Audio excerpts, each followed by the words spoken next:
Okay, hi everyone. Today I'm demonstrating a simple DNS server and client I built in Python for task 6.2c.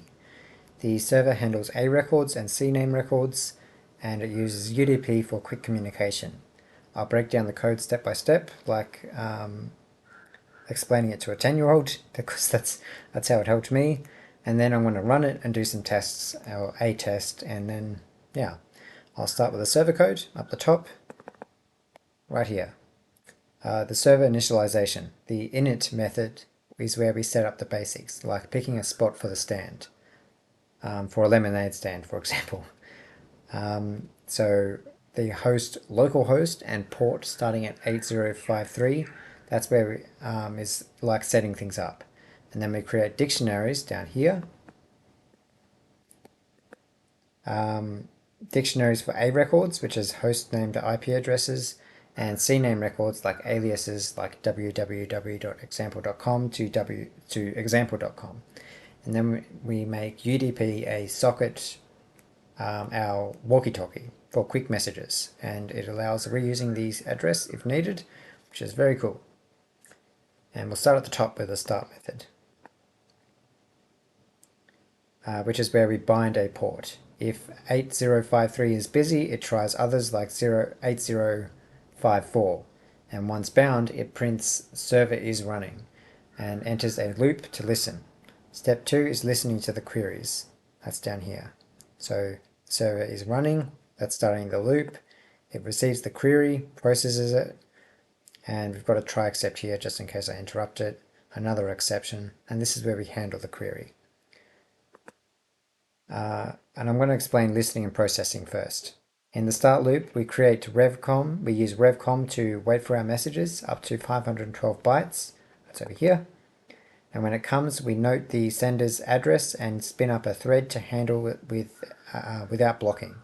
The phase query method reads the DNS packet, then it unpacks the header, checks if it's a valid query with one question, extracts the host name by reading through the length prefixed parts like the example.com, and then it gets the type, whether that's A or CNAME, and then it returns the info or if none is valid, or none if it's valid. Invalid, sorry.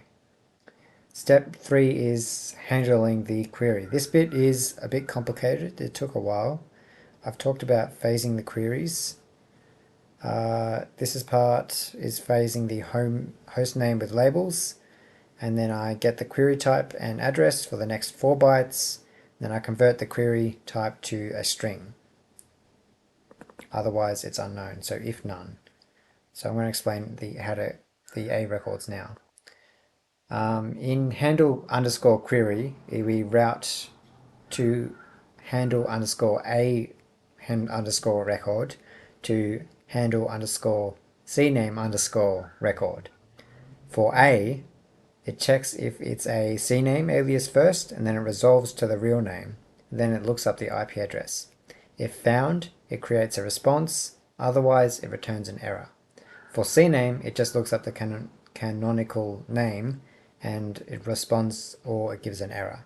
So checks if the hostname is an alias, looks for the A record, and then over here we're handling the C record or we're creating the A response.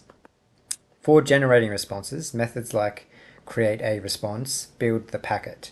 So the header, it add header, which is the response flag authoritative, echo the question, add the answer with TTL 300 seconds, and for A, it packs up the IP as 4 bytes, and for CNAME, it encodes the name. Errors use create underscore error underscore response with a code like 3 for not found, just as an example, and then we encode host names with lengths with a null end. Finally, it sends to the reply back. So it questions it, there's the answer, it converts it to bytes, and for CNAME, this is where we create the DNS response for the record. There's the header with the flags, the questions to the section, the answer, and then it returns it. And that's basically the server side. It is pretty simple, but it does work. It took much longer than I'd liked it to, but it's very neat. Now I'll move on to the client. Think of it as asking the lemonade stand for information. At the top, of course, just like the server side, we initialize the client. In init, we set up the server's host and port, create a UDP socket, and then set a 5-second timeout because we don't want to wait forever. And then I start creating the queries, which is down here.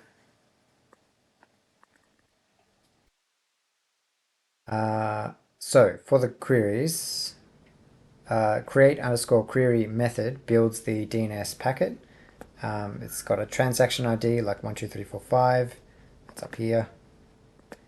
Flags for the standard query, a header with one question, and then we encode the host name, same as the server, lengths for parts like example and .com, plus null as well. And then it adds the type, 1 for A or 5 for CNAME, and class 1.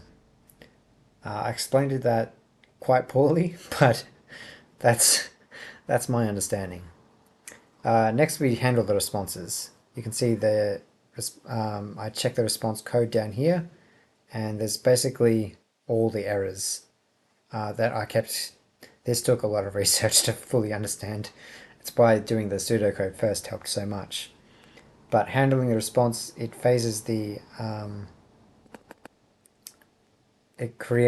we're handling responses, aren't we? Phase_query checks the packet. It unpacks the header, ensures it's not found or there's no errors.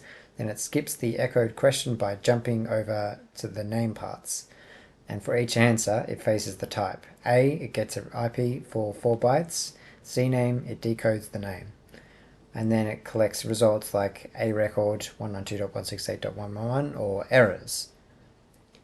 And down here with a query, this is sending the queries. In query, it prints what we're asking, and then it builds and sends the packet with send to.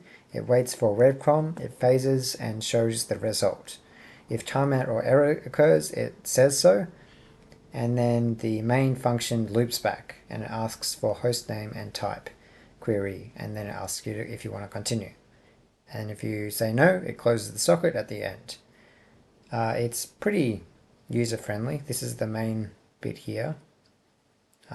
Gets the hostname from the user, gets the query type, sends it. If it's not successful, you get a message saying so.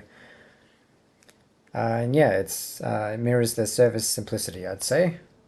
I say that in inverted commas. I could put a few more comments in here. But yeah, now I'll test it.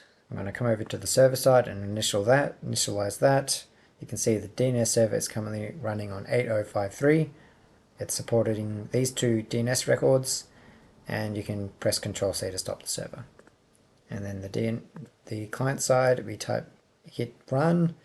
DNS client program is running. It connects to the DNS server at the local host 8053, and it asks you to enter a host name. If we look back over here, you can see our dictionary. Let's try google.com and example.com. Like so, let's say A, and we receive an A record, 192.168.11. We'll try again, we'll go google.com, and we'll go A, and we get the same thing. And if we go for www.example.com and type CNAME for our record, it resolves it to example.com. And of course, if you enter, I don't know, fakename.com, it says, oh, sorry, I got that wrong. It will return an error saying it does not exist, or could not be found, and etc. But yeah, it's pretty neat. That's the demo. I broke down the code. We've seen it in action with success, and it's just a basic DNS setup. Real ones are much more complex, definitely. If you look at my pseudocode, it's actually a lot better. But it's a great start for learning, I'd say, and I appreciate this task. Thank you for watching.